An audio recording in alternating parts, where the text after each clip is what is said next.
नमस्कार, मी संकेत आणि आपण पाहत आहात मुंबई आउटलुक। आज दिनांक 29 मार्च 2025। पाहूया टॉप 10 घडामोडी।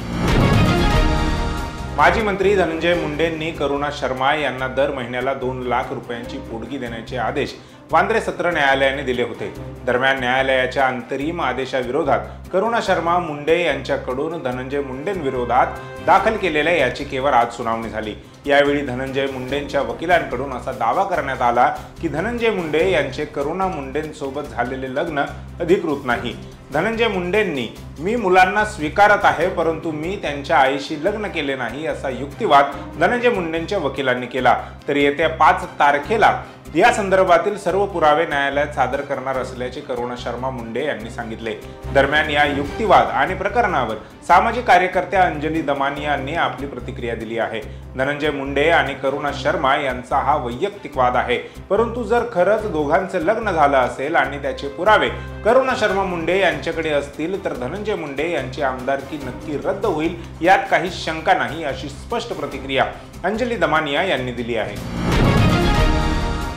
एकनाथ शिंदे यांच्या लोकांना कामरा हा शत्रू वाटतो, म्हणून आम्ही त्याच्याशी बोलायचे नाही का, असा थेट सवाल राऊतांनी केला।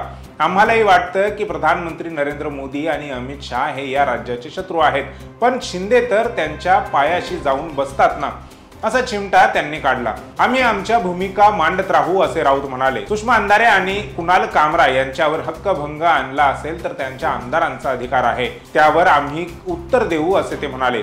कुणाल कामरा अथवा इतर जण हे त्यांचे काम करत आहेत। तुमच्यावर टीका केली म्हणून ते देशाचे राज्याचे शत्रू ठरत नाहीत। तुम्हाला त्यांना उत्तर द्यायचे असेल तर त्यांच्या पद्धतीत द्या। त्यांच्यावर हल्ला करतो, स्टुडिओ तोडतो, ही उत्तर देण्याची पद्धत नाही, अशी चपराक त्यांनी लगावली।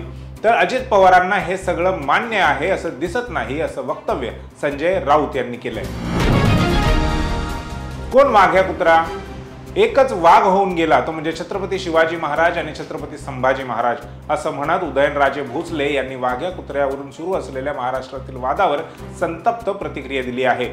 तर मला समजत नाही लोकांना काय झाले आहे। देव तर कोणी पाहिला नाही, परंतु छत्रपती शिवाजी महाराज यांच्या रूपाने त्या काळातील लोकांना देव निश्चितपणे पाहायला मिळाला।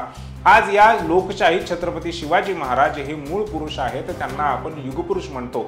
दुर्दैव एवढंच आहे की या मूळ पुरुषांची वारंवार थट्टा अवमान केला जातो, त्यामुळे समाज इतका विकृत झाला आहे का, असं म्हणत उदयनराजे भोसले यांनी संताप व्यक्त करत सवाल केलाय। उदयनराजे भोसले पुढे असेही म्हणाले की महापुरुषांचा अपमान करणाऱ्यांबाबत एखादा कायदा असायला हवा।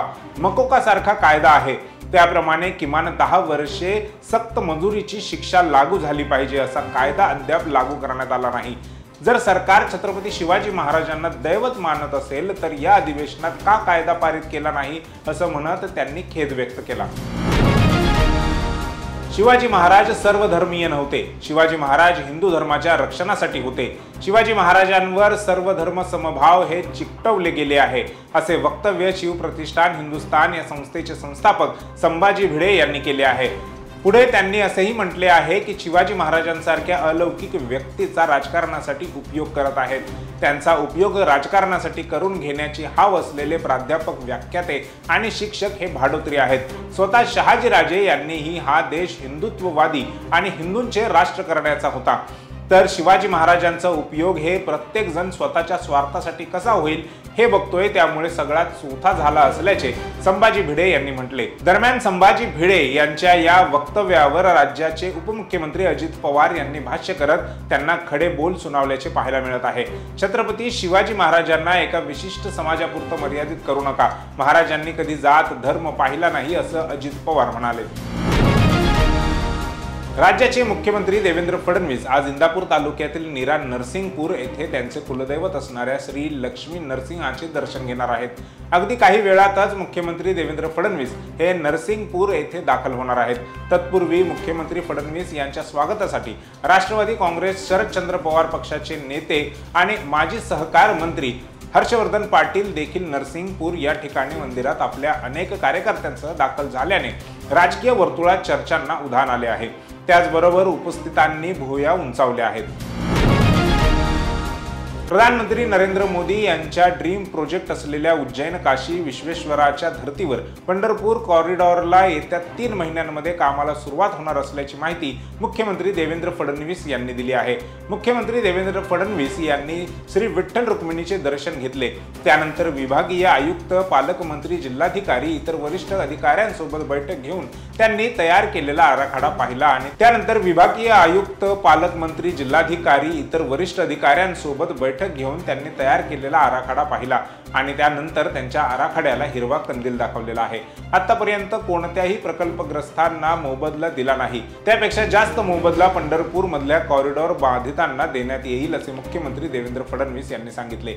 यासाठी काही व्यावसायिक मालमत्ता, काही घर ताब्यात घ्यावी लागणार आहेत। त्या लोकांचे सुद्धा योग्य पद्धतीने पुनर्वसन केले जाईल, त्यांना चांगला मोबदला दिला जाईल। आषाढी पूर्वी काही कामं सुरू होतील आणि आषाढीच्या नंतर यातली काही कामं सुरू होतील अशी माहिती मुख्यमंत्र्यांनी दिली। काँग्रेस प्रवक्ते अतुल लोंढे यांनी मुख्यमंत्री देवेंद्र फडणवीसांविरोधात केलेल्या आरोपांवरून भाजपने आक्रमक पवित्रा घेत नागपूरच्या गणेश शेठ पोलीस स्टेशनमध्ये तक्रार नोंदवली आहे।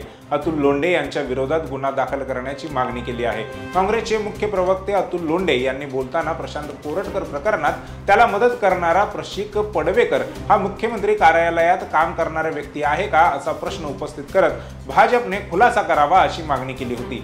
याच आरोपावर नागपुरातील भाजप पदाधिकारी आणि कार्यकर्ते यांनी आक्रमक पवित्रा घेत नागपूरच्या गणेश शेठ पोलीस स्टेशनमध्ये तक्रार नोंदवली होती। दरम्यान आता मुख्यमंत्री देवेंद्र फडणवीस यांच्यावर टीका करणे काँग्रेस प्रवक्ते अतुल लोंढे यांना महागात पडले आहे। या प्रकरणी अतुल लोंढेंवर मानहानीचा गुन्हा देखील दाखल करण्यात आला आहे। शेतकऱ्यांच्या कर्जमाफीस आर्थिक स्थितीचे कारण देत नकार दिल्यानंतर हे बोलताना ना त्यांची जीभ थरथरते ना त्यांना लाज वाटते। जनतेनं राक्षसी बहुमत देऊन यांना सत्तेवर बसवलेले लोक आता राक्षसाप्रमाणे बोलू लागले अशी टीका उपमुख्यमंत्री अजित पवारांवर महाराष्ट्र प्रदेश काँग्रेसच्या हर्षवर्धन सकपाळांनी केली आहे। एक्सच्या माध्यमावर त्यांनी याबाबत पोस्ट केली आहे। शेतकऱ्यांसह कर्जदारांनी 31 मार्च पूर्वी बँकांमध्ये कर्जाची परतफेड करण्याची सूचना उपमुख्यमंत्री अजित पवारांनी दिल्या होत्या। शक्ती कपूर आणि शिवांगी कोल्हापुरी यांची ही लाडकी लेक आता बॉलिवूडची आघाडीची अभिनेत्री आहे। सतत सुपरहिट चित्रपट देताना ती दिसत आहे। गेल्या वर्षी श्रद्धाचा श्री 2 या चित्रपटाने बॉक्स ऑफिसवर धुमाकूळ घातला होता। तिच्या या चित्रपटाला प्रेक्षकांनी अक्षरशः डोक्यावर घेतलं। अशा या बॉलिवूडच्या आघाडीच्या अभिनेत्रीला गाड्यांची खूप आवड आहे, त्यामुळे आता श्रद्धाने आणखीन एक नवीन आलिशान गाडी खरेदी केली आहे। अभिनेत्री श्रद्धा कपूरने 4 सीटरची ultra luxury car Lexus LM350H खरेदी केली आहे, जी काळ्या रंगाची आहे। नुकतीच श्रद्धा या नव्या आलिशान गाडीमधून प्रवास करताना दिसली। या आलिशान गाडीची किंमत 2.93 कोटी रुपये आहे। श्रद्धाच्या या नव्या गाडीचा व्हिडिओ सध्या सोशल मीडियावर खूपच व्हायरल झाला आहे। IPL 2025 मधील मुंबई इंडियन्सचा पुढील सामना हा जगातील सर्वात मोठं स्टेडियम असलेल्या नरेंद्र मोदी स्टेडियमवर खेळला जाणार आहे। गुजरात टायटन्स विरुद्ध होणारा हा सामना संघाच्या घरच्या मैदानावर अहमदाबादमध्ये होणार आहे। मुंबई आणि गुजरात दोन्ही संघांनी आपापला पहिला सामना गमावलेला आहे, त्यामुळे दोन्ही संघ विजय मिळवण्यासाठी मोठे प्रयत्न करताना दिसणार आहेत। यापूर्वी मुंबई इंडियन्सने रोहित शर्माचा एक व्हिडिओ शेअर केला आहे, ज्यामध्ये तो अस्खलित मराठी बोलतोय। या सामन्यापूर्वी दोन्ही संघाचे खेळाडू मैदानावर कसून सराव करताना दिसले। दोन्ही संघातील खेळाडू एकमेकांना भेटताना, गप्पा मारताना, मजा मस्ती करतानाचे व्हिडिओ सोशल मीडियावर पाहायला मिळत आहेत। याच सर्वांदरम्यान रोहित शर्मा मराठीत बोलताना दिसत आहे। रोहितच्या या मराठी बोलणाऱ्या व्हिडिओवर चाहत्यांनी कमेंट्स आणि लाईक्सचा अक्षरशः पाऊस पडला आहे।